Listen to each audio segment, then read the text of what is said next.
ചക്രമുടിയിൽ ഭൂമി വാങ്ങിയവർ ഹൈക്കോടതിയെ സമീപിച്ചു. ഭൂമി വാങ്ങിയ 45 പേരാണ് കോടതിയെ സമീപിച്ചത്. ഇവരെ കൂടാതെ ചക്രമുടിയിലെ ഭൂമി വിൽപ്പന നടത്തിയവരും റവന്യൂ നടപടിക്കെതിരെ കോടതിയിൽ ഹർജി നൽകിയിട്ടുണ്ട്. ചക്രമുടിയിൽ ഭൂമി കയ്യേറ്റം നടന്ന സ്ഥലത്തെ 13 ഏക്കർ 79 സെന്റ് ഭൂമിയുടെ 4 പട്ടയങ്ങളും ഇവയുടെ തണ്ടപ്പേരുകളും റദ്ദാക്കിയതിനെതിരെ ചക്രമുടിയിൽ സ്ഥലം വാങ്ങിയ 45 പേരാണ് ഹൈക്കോടതിയെ സമീപിച്ചത്. ഇവരെ കൂടാതെ ചക്രമുടിയിലെ ഭൂമി വിൽപ്പന നടത്തിയവരും റവന്യൂ നടപടിക്കെതിരെ ഹൈക്കോടതിയിൽ ഹർജി നൽകിയിട്ടുണ്ട്.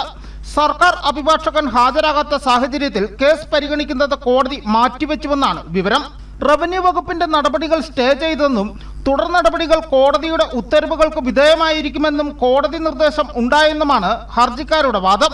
എന്നാൽ റവന്യൂ വകുപ്പിന് ഇത് സംബന്ധിച്ച ഒരു വിവരവും ലഭിച്ചിട്ടില്ലെന്ന് അധികൃതർ പറയുന്നു. കേസിൽ കോടതിയുടെ വാക്കാലുള്ള പരാമർശങ്ങൾ റവന്യൂ വകുപ്പിന് രേഖാമൂലം ലഭിക്കാറില്ല. കേസ് നമ്പർ വ്യക്തമല്ലാത്തതിനാൽ കോടതിയിലെ കേസിന്റെ നിലവിലെ അവസ്ഥ എന്താണെന്ന് അറിയില്ലെന്നാണ് റവന്യൂ വകുപ്പ് ഉദ്യോഗസ്ഥർ വ്യക്തമാക്കുന്നത്.